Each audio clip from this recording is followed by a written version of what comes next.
এই প্রতিবাদ সমাবেশ এবং মিছিলে উপস্থিত ছিলেন এবং আছেন ঢাকা আইনজীবী সমিতির সম্মানিত সভাপতি এবং এই অনুষ্ঠানের প্রধান বক্তা আমার নেতা জনাব মোহাম্মদ খুরশেদ মিয়া। উপস্থিত আছেন ঢাকা আইনজীবী সমিতির বর্তমান ডাইনামিক সাধারণ সম্পাদক জনাব সৈয়দ নজরুল ইসলাম।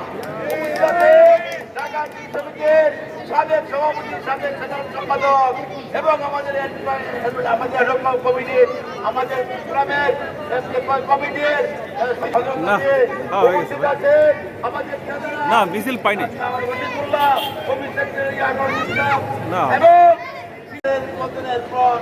প্রথম যে চার্জশিট হয়েছে যে কানকার করে প্রকাশ্যে মনে করে যে এখানে 17জন মানুষকে খুন করেছিল, মাত্র পুলিশ কমিশনার সংসদকে চার্জশিট মুক্ত করেছে।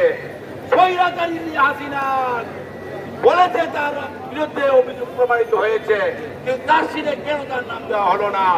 আজকে আমি স্বরাষ্ট্র উপদেষ্টার কাছে জবাব চাচ্ছি, আইন উপদেষ্টার কাছে জবাব চাচ্ছি, অবিলম্বে তাকে চার্জশিট মুক্ত করে এই মামলায় প্রথম খুনি হাসিনার ফাঁসি হবে। আমরা আইনজীবী সমাজ সেটাই চাচ্ছি।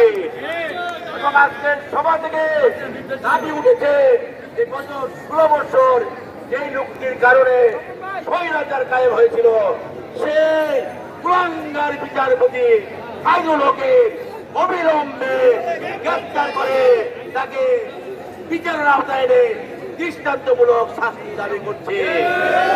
আমরা জাতীয়তাবাদী আইনজীবী ফোরামের কেন্দ্রীয় সম্মানিত সভাপতি সিনিয়র আইনজীবী জনাব জয়নুল আবেদিন এবং আমাদের ফোরামের সুযোগ্য মহাসচিব দেশনায়ক তারেক রহমানের অত্যন্ত আস্থাভাজন ব্যক্তিত্ব ব্যারিস্টার কাইসার কামালের আহ্বানে আমরা এই স্বৈরাচারের পতনের পর থেকে আমরা যে আন্দোলন করে যাচ্ছি তারই অংশ হিসাবে আজকের এই সমাবেশ।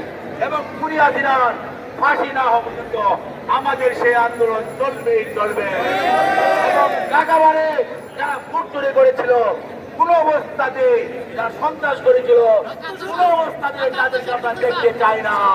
এবং তাদের সবাইকে বিচারের আওতায় এনে দৃষ্টান্তমূলক শাস্তি দাবি করে এবং আপনারা আজকে এই সমাবেশে উপস্থিত হওয়ার জন্য ধন্যবাদ কৃতজ্ঞতা জানিয়ে এবং আগামী মঙ্গলবার দিন আবার উপস্থিত হওয়ার জন্য আহ্বান জানিয়ে আমি আবার বক্তব্য শেষ করি।